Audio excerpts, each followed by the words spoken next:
కూర్చొని పని చేస్తున్నారా? ఆఫీస్ పని పక్కన పెట్టి ఒక నిమిషం ఇది చేయకపోతే మీ లివర్ అస్సామే. కూర్చోవడానికి కాలేయానికి సంబంధం ఏమిటని అనుకుంటున్నారా? గంటల తరబడి కదలకుండా కూర్చున్నప్పుడు మన శరీరంలోని కండరాలు స్లీపింగ్ మోడ్లోకి వెళ్ళిపోతాయి. దీంతో శరీరంలో ఇన్సులిన్ పనితీరు దెబ్బతింటుంది. బ్లడ్లోని షుగర్ని కంట్రోల్ చేసే ఇన్సులిన్ సరిగ్గా పనిచేయనప్పుడు శరీరం కొవ్వును పేరుకుపోయేలా చేస్తుంది. ఆ కొవ్వుకు మొదటి చిరునామా మన కాలేయమే. ఇలా కాలేయంలో కొవ్వు చేరడం వల్ల ఫ్యాటీ లివర్ సమస్య స్టార్ట్ అవుతుంది.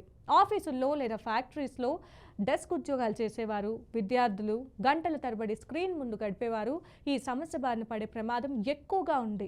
బాధాకరమైన విషయం ఏంటంటే స్మార్ట్ ఫోన్స్, కంప్యూటర్ల వాడకం పెరగడంతో పిల్లలు, యువతలో కూడా ఈ వ్యాధి వేగంగా విస్తరిస్తోంది. కేవలం ఊబకాయం ఉన్నవారికే ఈ సమస్య వస్తుందనుకోవడం పొరపాటు. సన్నగా సాధారణ బరువు ఉన్నప్పటికీ గంటల తరబడి కూర్చునే వారికి కూడా ఫ్యాటీ లివర్ వచ్చే ప్రమాదం ఉంది.